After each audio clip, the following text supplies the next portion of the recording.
Скандалозното обележје со кое се велича фашистичката окупација на Струга, а 5 месеци беше поставено на влезот од општинската зграда, го седна Рамис Мерко на обвинителна клупа.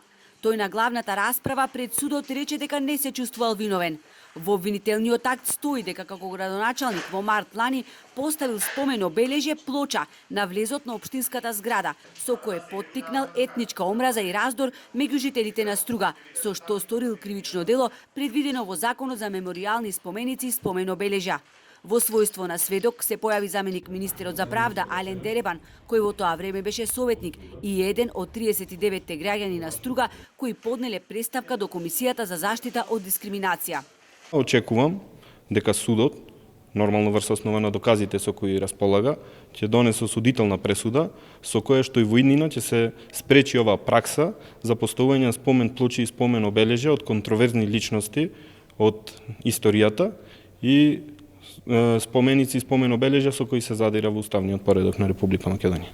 Во Струшкиот основен суд требаше одново да почне и судењето за спорната набавка на службеното луксузно возило Ауди А6, судски процес кој се влече од месец април лани, но беше одложено поради смена на судијата, кој треба да го разгледа барањето на правните застапници на Мерко, според кои ова кривично дело е застарено. Со оглед на тоа дека колешката замина, значи сите предмети, тие што беа нејзини, доаѓаат кај мене и кога се променува судечкиот судија, предметите почнуваат однав. Имаше некои спорни околности што треба да се разрешат, меѓутоа сето тоа ќе го видиме директно на самата расправа. Мерко буквално до попладневните часови не излезе од судница.